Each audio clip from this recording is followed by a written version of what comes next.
Knicks fans, I'm back. Couple technical difficulties, but the Knicks just fired Coach Jeff Hornacek. So let's talk about this.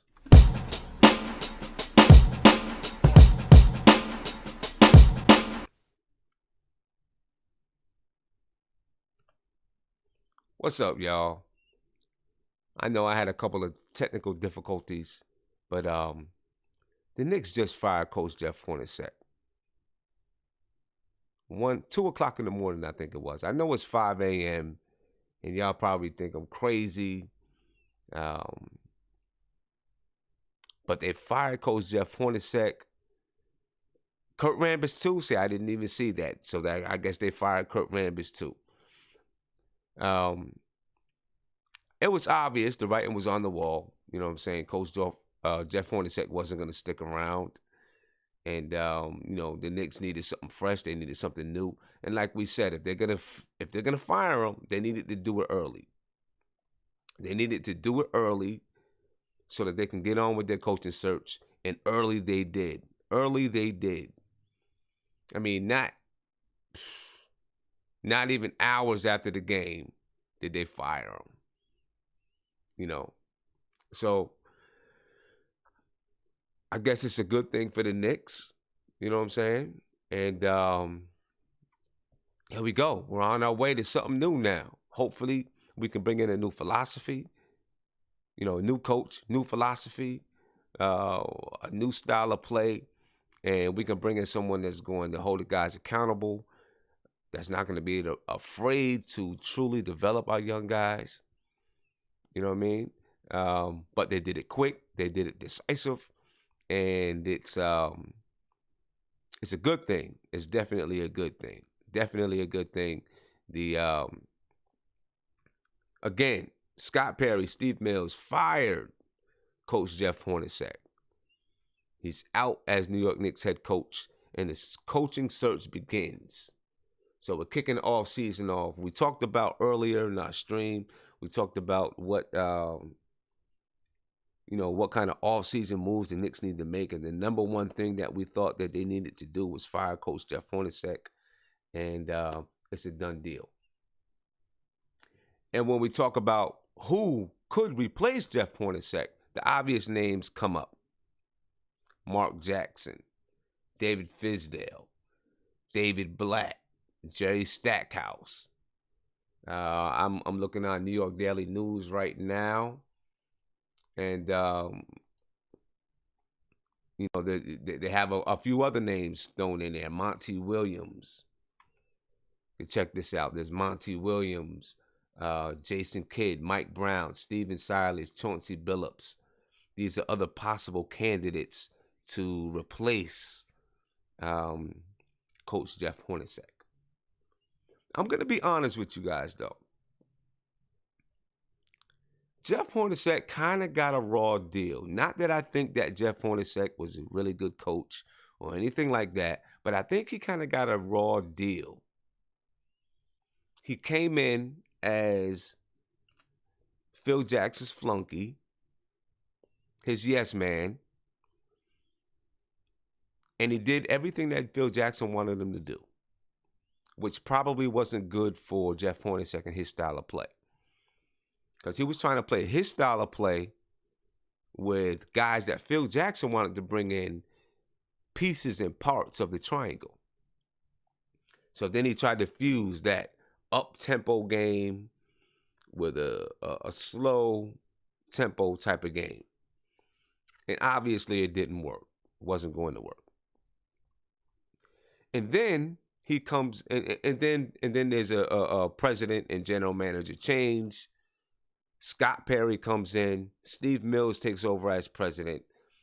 And Scott Perry obviously has his style of play, but he gives Hornacek a chance. But the problem with the chance that Hornacek got is that he was stuck with players. He was kind of stuck with a hybrid of players, right? Or a hybrid team. Maybe I should say a hybrid team. He had players from Phil Jackson and Phil Jackson's style of play and what Phil Jackson wanted to do. And then he had players that he was trying to bring in, or Scott Perry was trying to bring in to fit what Jeff Hornacek wanted to do. And he just never had the kind of guys that maybe he wanted to play with. So he kind of got a raw deal. You know, he was in a rough spot, in a rough situation. I don't really feel bad for him because I never thought that he was going to be the guy that was going to bring us to the promised land. Anyway, even when Phil Jackson got him, although I did, given that at that time we were running the triangle, I did go back and do some research and know that he ran a triangle when he was a player, somewhat, and a little bit, and that he possibly could teach it. I'm always optimistic, but I never thought he was going to be the guy to take us to the promised land. And obviously he's not. So now we're on to something new.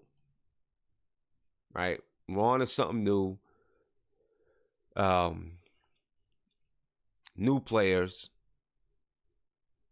A new coach. And we have a bunch of coaches to choose from. Right? Chris Kasner, you said a report said players want Jeff Van Gundy. I can see the players wanting Jeff Van Gundy. I'm not sure Jeff Van Gundy is the guy that we want, though. I'm not sure Jeff Van Gundy is really going to be the guy for us. I don't know. Maybe so. Jeff Van Gundy hasn't coached in the NBA in a while. He's pretty used to, playing a strong post game. He's had guys like Patrick Ewing, of course, Yao Ming. That's been his style of play. Now he has coached with the USA team as an assistant coach. So maybe he's a little bit more used to this style of play than I'm giving him credit for. I think my number one guy to go after is David Fizdale. I think that David Fizdale probably comes to the team with the same philosophy as Scott Perry. I think those two guys bring an air of professionalism to the team, something that we desperately need. And I think that they'll be able to help bring the Knicks back to prominence. Just because they are respectable. And that's something that this organization needs. We need respectability. I think that, of course, the guys that everyone always talks about when you talk about Mark Jackson. Mark Jackson is definitely going to be in the mix. I'm pretty sure. I think he's got to be in the mix this time around. As I said before, bringing New York guys to New York sometimes can be a problem. New York guys in the past haven't really done well in New York. Big name New York guys, for some reason, in my opinion, seem to struggle in New York. They seem to struggle in New York and struggle to do well in New York. But we'll see how that goes. It could work out this time. But, bringing in Mark Jackson would be the fan favorite. He'll be a way to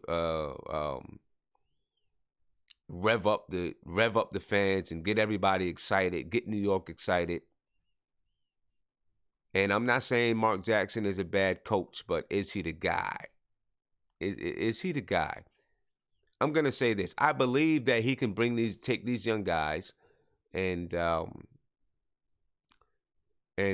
whip them up, whip them into shape. I think he can do that. I do. I believe Mark Jackson can whip these guys into shape.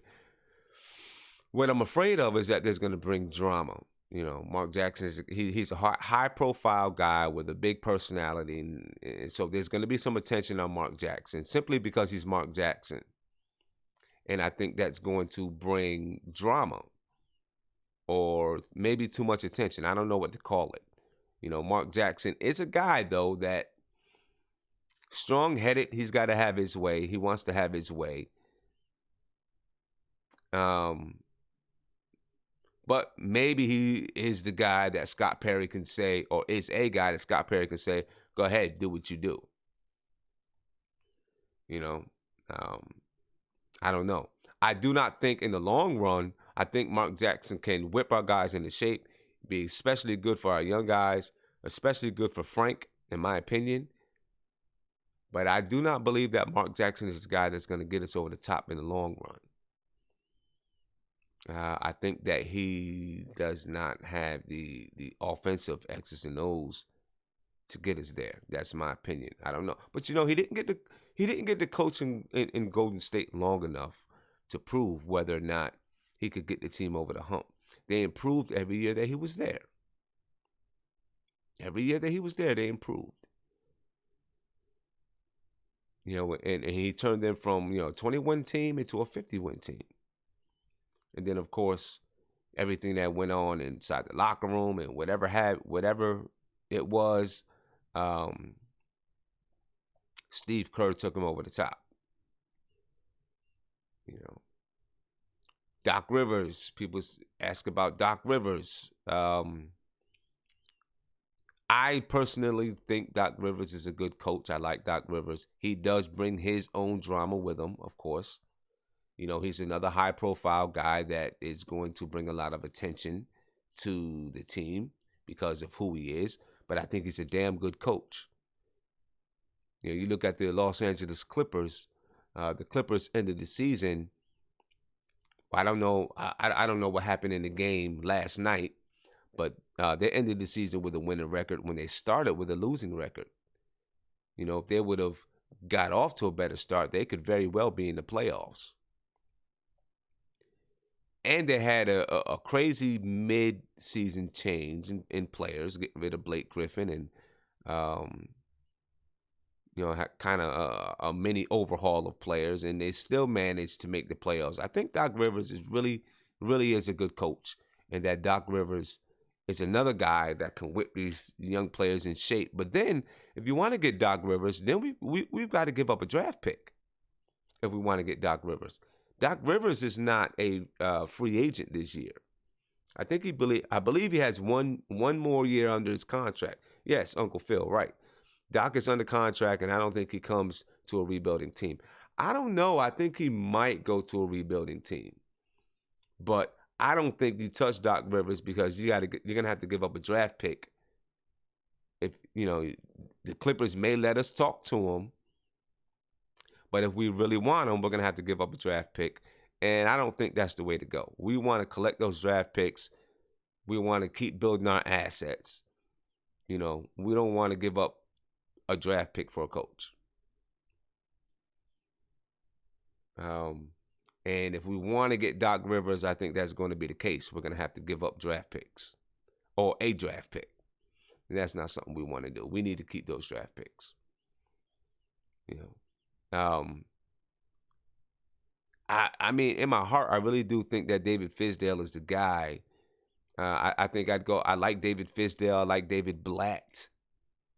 Because David Blatt knows how to coach these European guys. And we got a few, not as many European players as we've had before. But with Frank, KP, those are pure and true European players.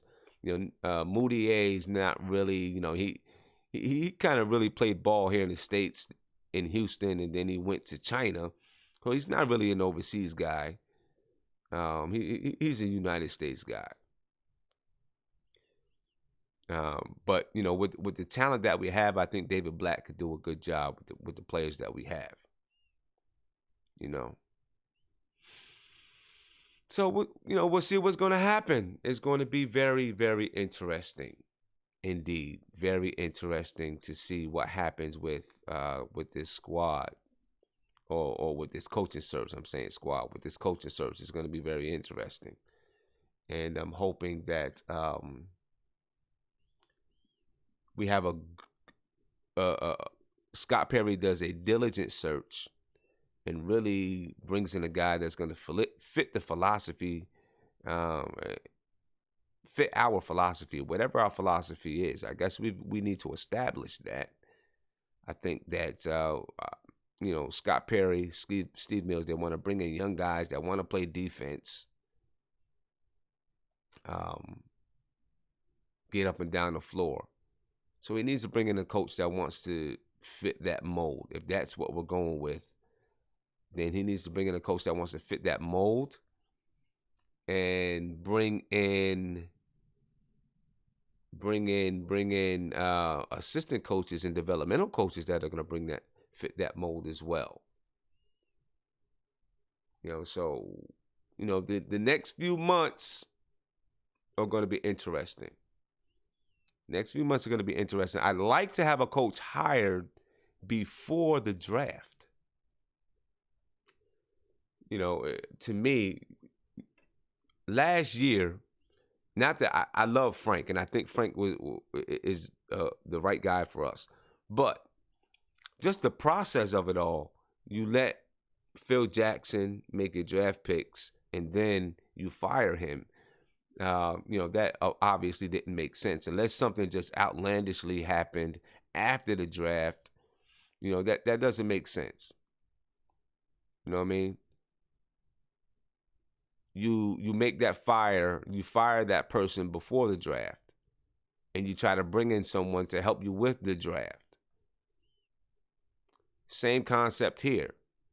Jeff Hornacek gone, and we discussed it in the chat. That if Jeff Hornacek was going to go, he needed to go early so that we can get on with the coaching search. And clearly, Scott Perry and Steve Mills traveled to Cleveland so they could let that man go. So now we need to get on the coaching search. And honestly, as fast as they let him go, they have somebody in mind. I think they have an idea of who they want to get because they let him go too fast. It's almost like they went into the locker room and said, Jeff, we bought you a plane ticket for this time. You're not flying back with the team. You can go, you can fly into LaGuardia and catch an Uber back to your house because you're no longer part of this organization. It's almost like that's how it went down for real. So, with as quick and as fast as it went down, I really do believe they had somebody in mind. Somebody that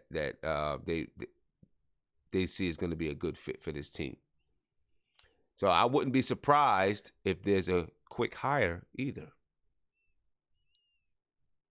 And, if there is a quick hire, people are going to say, well, they didn't do their due diligence and all those type of things. But I'm going to say they probably did because they probably had somebody in mind way before they fired Jeff Hornacek. They just wanted to wait until the end of the season. Season was over. They let him go. And then they're probably reaching out to those people who they believe are going to be good fits for the New York Knicks. So there we are. Coach Jeff Hornacek fired. We're on to another coaching search. Hey, I respect you guys, man. It's 5 o'clock in the morning, 6 o'clock in the morning. You guys jumped up on your way to work and you jumped on with me. So, I thank you for that, for sure. I'm going to go ahead and get off at this time. I'm not able to stay on for an hour or an hour and a half. I'm going to jump off.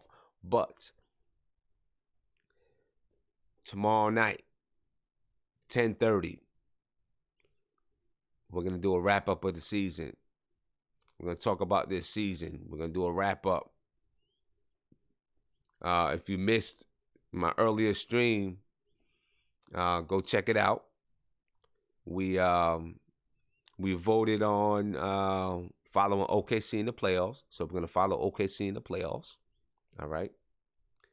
And there we go, man. That's how we're going to do it. That's how we're going to do it. Positive direction. You say you say that you wish they didn't fire Jeff Hornacek, that he deserved another year. I don't know. I think no matter what it was, he wasn't going to be the coach. You might as well get it over with. You were going to have to pay that man anyway. Might as well get it over with and start going in the direction that you want to go to. You know what I mean? I think that's what you had to do. I don't feel bad for Hornacek though. I mean, the man got millions, out the deal. He's doing pretty good. You know, you could say he doesn't have a job, but he doesn't really need a job. He got money. He'd be all right. And he'll probably get another coaching job somewhere. I think I see him more as an assistant coach on another team. You know, I don't think he's going to get picked up as a head coach anytime soon. But I do think he can get a job as an assistant coach if he chooses to continue coaching. You know, but I wanted to jump on and talk about it because as soon as I seen it, I was like, oh wow, I need to get on and talk about it. You know what I mean? So I wanted to talk about it a little bit, but I'm going to go ahead and log off now. You know, and I'll be back on. Like I said, I'll be back on tomorrow night at 10:30 to wrap up the Knicks season. And then from there, we're going to follow the OKC Thunder. We're going to talk about the draft. We're going to follow the draft. We're going to talk about free agency. So I won't be on all summer. I'll be on all summer long. All right. But hey, you guys get to work. Have a good day. You know what I'm saying? I know you'll probably be looking at the newspapers and reading articles all day long. I'll probably be doing the same. And if anything pops off, I'm going to jump on. You know, that's for sure. That's for sure with it. So I'm out. You guys have a good day. I thank you guys for logging on with me. And we're definitely going to get deeper and deeper into this tomorrow night, 10:30. Make sure you check it out. All right. All right. I'm out, y'all. Have a good day. Peace. If you enjoyed this stream, please hit the subscribe button below. Ring the bell. Get a notification anytime that I go live. I'll be back on tomorrow night, Friday, April 13th at 10:30 p.m. to wrap up the Knicks season. And then to start talking about these playoffs. So join us. Check out these videos over here so you can check out what happened throughout the whole season of the New York Knicks. I'll talk to y'all tomorrow night. Peace.